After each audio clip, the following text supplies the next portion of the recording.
Hi, ഞാൻ അഞ്ജു. ഇന്ന് NCLEX പ്രിപ്പറേഷനിൽ നമുക്ക് പൈലോറിക് സ്റ്റീനോസിസ് എന്താണെന്ന് നോക്കാം. അപ്പോൾ ഞാൻ അതിനൊരു ക്വസ്റ്റ്യൻ റെഡിയാക്കിയിട്ടുണ്ട്. നമുക്ക് ക്വസ്റ്റ്യൻ ഡിസ്കസ് ചെയ്ത് പൈലോറിക് സ്റ്റീനോസിസ് എന്താണെന്ന് പഠിക്കാം. നോക്കിയാലോ? ക്വസ്റ്റ്യൻ ഇതാണ്: on assessment of A patient diagnosed with pyloric stenosis, which data would the nurse expect to obtain regarding symptoms? Options: bilious vomiting, diarrhea, projectile vomiting, jelly like stool. അപ്പോൾ ഈ question കാണുമ്പോൾ തന്നെ നമുക്കറിയാം ഈ ക്വസ്റ്റ്യൻ ആൻസർ ചെയ്യണം എന്നുണ്ടെങ്കിൽ ഇതിന്റെ signs and symptom എന്താണെന്ന് നമ്മൾ പഠിക്കണം. നമുക്കത് നോക്കിയാലോ? അപ്പോൾ പൈലോറിക് സ്റ്റീനോസിസ് എന്താണെന്ന് ചോദിച്ചു കഴിഞ്ഞാൽ പൈലോറസ് എന്ന പോർഷന്റെ അബ്നോർമൽ തിക്കനിങ്ങും നാരോയിങ്ങും ആണ്. അപ്പോൾ ഏതാണ് ഈ പൈലോറസ് പോർഷൻ? സ്റ്റൊമക്കിന്റെയും ഡിയോഡനത്തിന്റെയും ഇടയ്ക്കുള്ള ഒരു വാൽവ് ലൈക്ക് പോർഷനാണ് പൈലോറസ് എന്ന് പറയുന്നത്.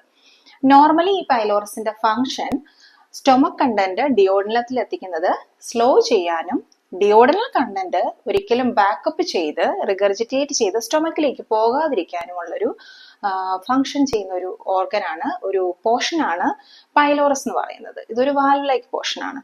അപ്പോൾ പൈലോറിക് സ്റ്റീനോസിസിൽ due to unknown reason, unknown cause ഈ പോർഷൻ തിക്കൻ ആവുന്നു.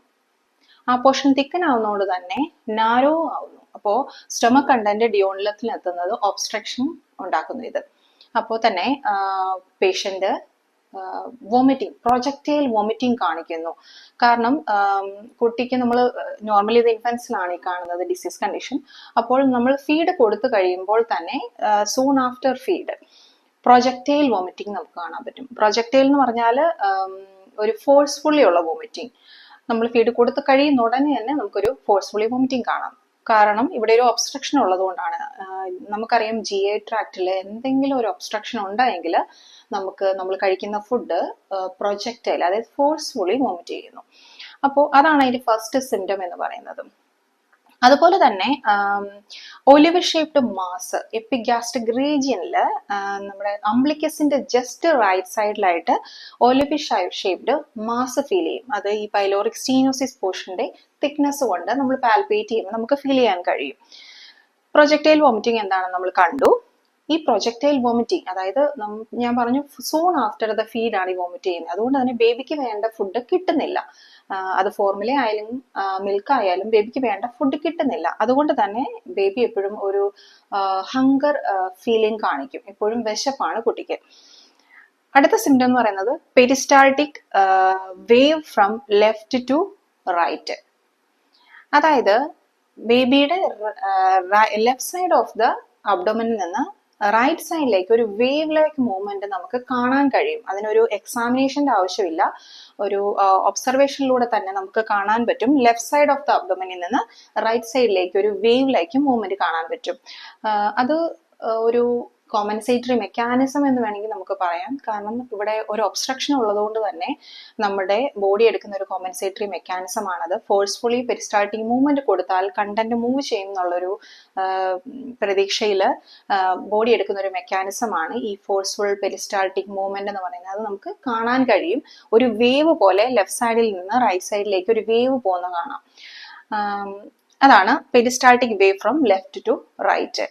പിന്നെ മെറ്റബോളിക് ആൽക്കലോസിസ്, നമ്മൾ ബ്ലഡ് ഗ്യാസ് അനാലിസിസ് ചെയ്യുമ്പോൾ നമുക്ക് മെറ്റബോളിക് ആൽക്കലോസിസ് കാണാൻ കഴിയും. കാരണം പേഷ്യന്റ് വോമിറ്റിംഗ് ആണല്ലോ. അപ്പോൾ വോമിറ്റിംഗ് എന്ന് പറയുമ്പോൾ വോമിറ്റസ് എന്ന് പറയുന്നത് HCl കണ്ടന്റ് ആണ്. അപ്പൊ HCl കണ്ടന്റ് പുറത്തു പോവുകയും പിന്നെ റിമൈനിങ് ആയിട്ടുള്ളത് ആൽക്കലിയാണ്. അതുകൊണ്ട് തന്നെ മെറ്റബോളിക് ആൽക്കലോസിസ് നമുക്ക് ബ്ലഡ് ഗ്യാസ് അനാലിസിസിൽ കാണാൻ കഴിയും. ഇതിന്റെ മാനേജ്മെന്റ് എന്ന് പറയുന്നത് സർജിക്കൽ കറക്ഷൻ ആണ്, പൈലോറോമയോട്ടോമി എന്നാണ് പറയുന്നത്.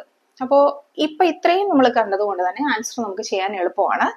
ആൻസർ പ്രൊജക്റ്റൈൽ വോമിറ്റിംഗ് ആണ്. അതാണ് അതിന്റെ മെയിൻ ആയിട്ടുള്ള സൈൻസ്. ഫസ്റ്റ് സൈൻ അല്ലെങ്കിൽ സിംറ്റം എന്ന് പറയുന്നത് പ്രൊജക്റ്റൈൽ വോമിറ്റിംഗ് ആണ്. പിന്നെ നമ്മൾ എൻക്ലെക്സ് പ്രിപ്പയർ ചെയ്യുമ്പോൾ ശ്രദ്ധിക്കേണ്ട ഒരു കാര്യം എന്ന് പറയുന്നത് നമുക്ക് ആൻസർ എന്തുകൊണ്ട് അതായി എന്ന് മാത്രമല്ല, എന്തുകൊണ്ട് ബാക്കിയുള്ള ഓപ്ഷൻസ് ആൻസർ ആയില്ല എന്നുകൂടെ നമ്മൾ പഠിക്കണം.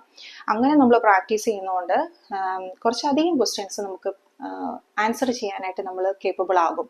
അപ്പൊ ഇവിടെ ബിലിയസ് വോമിറ്റിംഗ് ഒരു ഓപ്ഷനാണ്. എന്തുകൊണ്ട് ബിലിയസ് വോമിറ്റിംഗ് ആയില്ല നമ്മുടെ ആൻസർ, അത് നമുക്ക് നോക്കാം. ബൈൽ എന്ന് പറയുന്നത് പ്രൊഡ്യൂസ് ചെയ്യുന്നത് ലിവറാണ്, അത് സ്റ്റോർ ചെയ്യുന്നത് ഗോൾ ബ്ലാഡർ ആണ്. പിന്നെ നമ്മൾ ഫാറ്റി മീലൊക്കെ കഴിക്കുന്ന സമയത്ത് ഡിയോഡിനം ഒരു സിഗ്നൽ ഗോൾ ബ്ലാഡറിന് കൊടുക്കുന്നു. ആ സമയത്ത് ഗോൾ ബ്ലാഡർ ബൈലിനെ റിലീസ് ചെയ്യുന്നു. അത് ഡിയോഡിനത്തിലുള്ള ഒരു ഡക്റ്റിലേക്കാണ് റിലീസ് ചെയ്യുന്നത്. ഗോൾ ബ്ലാഡറിൽ നിന്നൊരു ഡക്റ്റ് ഡിയോഡിനത്തിലേക്ക് വരുന്നുണ്ട്, അതിലേക്കാണ് റിലീസ് ചെയ്യുന്നത്. അതുപോലെ തന്നെ നമ്മുടെ പാൻക്രിയാറ്റിക് എൻസൈംസ് ആയ അമിലേസും ലൈപ്പേസും ഒക്കെ ഈ ഡിയോഡിനത്തിലേക്ക് തന്നെയാണ് റിലീസ് ചെയ്യുന്നത്. അപ്പോൾ ഇതാണ് അതിന്റെ പോർഷൻ. ഈ ഡിയോഡിനത്തിലാണ് ബൈല് റിലീസ് ചെയ്യുന്നത്. അതുകൊണ്ട് തന്നെ വോമിറ്റിംഗ് ഉള്ള സമയത്ത് ഒരിക്കലും ഈ ബൈല് റിഗർജിറ്റേറ്റ് ചെയ്ത് ബാക്ക് പോകാനുള്ള ചാൻസ് ഇല്ല, കാരണം ഇവിടെ ഓൾറെഡി ഒബ്സ്ട്രക്ഷൻ ഉണ്ടല്ലോ. അപ്പോൾ ബിലിയസ് വോമിറ്റിംഗ് നമുക്ക് ഈ കേസിൽ പൈലോറിക് സ്റ്റീനോസിസിൽ ഒരു സിംറ്റം അല്ല. പിന്നെ ഡയറിയ എന്ന് പറയുന്നത് ഇത് ഒരു ഇൻറ്റസ്റ്റൈനെ ബാധിക്കുന്ന ഒരു കണ്ടീഷൻ അല്ലാത്തത് കൊണ്ട് തന്നെ നമുക്ക് ഡയറിയ കാണാൻ കഴിയില്ല ഈ കണ്ടീഷനിൽ. പിന്നെ ജെല്ലി ലൈക്ക് സ്റ്റൂൾ നമ്മൾ കാണുന്നത് ഇന്റർസെപ്ഷൻ എന്നുള്ള പീഡിയാട്രിക് കേസിലാണ്. അപ്പോൾ അത് നമുക്ക് അടുത്ത വീഡിയോയിൽ കാണാം.